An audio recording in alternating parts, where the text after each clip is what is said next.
How do you get promoted at work? If that's a question you've been thinking about, then this video is for you. So please stay and watch until the very end because they're practical and simple tips that would help you at work. Hello and welcome to my channel, Bold Professionals, where we share with you workplace tips and strategies that would help you succeed at work. I am Oyinka Akimade. I'm a confidence coach and a workplace strategist. And in the description below, I have resources that would help you, both free and paid. So you know what? Check that out.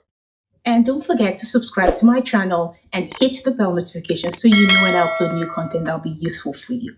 Now, how do you get yourself on the path to be promoted at work? The first tip I have for you is to familiarize yourself with options available to you where you work. When it comes to being promoted, I want you to think broad. Don't just think about vertical promotions. You also want to look at where you can go laterally. So there may be opportunities for you to make a lateral switch and go up that pathway because that is more suitable for your goals, or that has become an interest that you have had because you work in this particular organization. So begin to familiarize yourself with all the opportunities that may be available for you where you work. In familiarizing yourself with those opportunities, to make sure to know the requirements for getting into that position. And a good way to know those requirements is simply by asking for what it will take for you to get to that next position. So this is a good plug-in to encourage you to network. And network is not just networking outside of your place of work. Network with the people at work, with people in other offices, with people in other departments, with your HR team.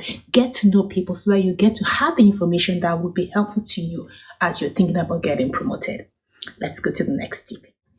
Tip number 2, be good in your role, but be really good in subsets of your role. In most roles, there are many areas that you can specialize in. So pick 1 or 2 areas that you can become excellent in. Preferably pick areas that can impact the business or can be tied to the strategic vision or the direction your team or the business or your organization is going. So for you to do that, that means you must be able to connect what you're doing or those areas where you're excellent in to how it helps the business in one way or another. Another thing to keep in mind too is to understand the metrics that they're using to measure your work. So how do they measure your work? How is your performance measured? How do you know that you're excelling? How do you know that you need to do better in certain areas? So make sure you understand those metrics that would help you advocate for yourself as you go along the way.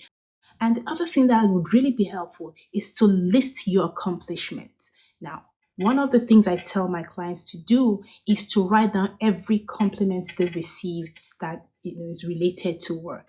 Now, if people give you a vague compliment, try and dig in a little deeper to understand why they're complimenting you, how your work has helped them. So if they give you a good job on that one, ask them, hey, I'm glad that it helped you, but can you tell me how it has helped you so that I'll be able to do my job better and consistently give you that value.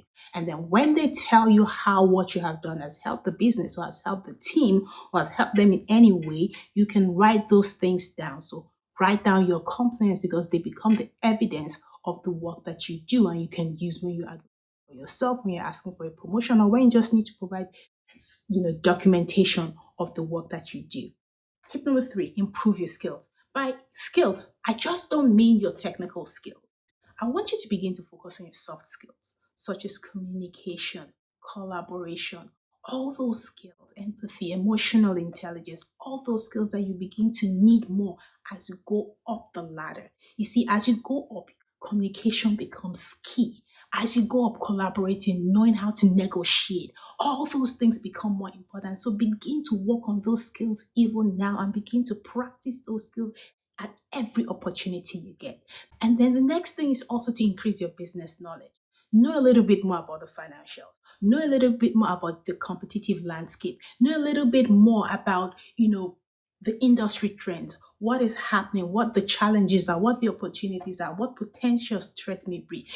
Currently, there's a lot of automation going on in many industries. How does that impact your business? How does that influence? How can you take advantage of that as a whole? So begin to sharpen your business knowledge. As you improve your business acumen, it helps you do your work better. And that leads me to my 4th tip. You need to become more visible.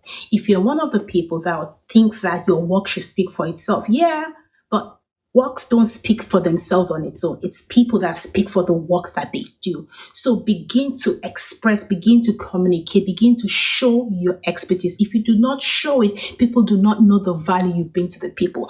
A good way to do this is to improve your networking skills, connect with other leaders, understand the decision makers, what they need from you, their communication style, so that when you speak into them, you speak to them in a way that easily gets their attention.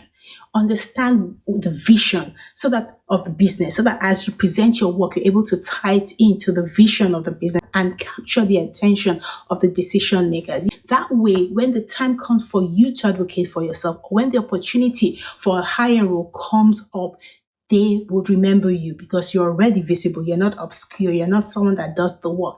One question I always ask people is if you put your resume down on your bosses or your boss's table, will they be able to connect the face to that resume? If they're not able to connect your name on the resume to your face, then there's a problem there. So you need to begin to network, become more visible by networking with your bosses, your management team, communicating effectively and using the skills that you have improved on in tip number 3 to help you become more visible. Tip number 5. This is my most favorite tip because it is so simple, but I find that it is one of the things that people do not do when they want to get promoted. You have to ask for a promotion, or you have to ask on how to get to the next level. I have seen this so many times. I have experienced asking for a promotion and getting it eventually, and not asking for a promotion and seeing it go to someone else because I was assuming these people should know that I can do that job. No, if you see an opportunity, ask for it. If the position is not open, speak to your boss, speak to your boss's boss and tell them, hey, eventually a position may open up. I want to know the requirements or what it would take for me to get to that position. And if there's an open position, don't wait for anyone to recommend you. Recommend yourself. Because guess what? Your boss or your boss's boss looking to fill that position may not even be thinking about you, may not even know that you're interested in that position because they're just busy doing their own jobs as well. So do not forget to ask people. This is one tip I want you to get out of this whole video, is to learn to ask for a promotion. And don't forget, don't just ask for positions that are, above you. If you see a lateral position that you feel like you could do well in and you're interested in, find out how to get it. Find out the requirements. Find out what it would take for you to have that position. So I hope with those 5 tips, it will help you set you on the path to getting a promotion where you are. Let me know in the comment below, which of these tips do you think would be most helpful to you currently? And let's get the conversation going in the community. All right, I'll see you in my next video. Bye-bye for now.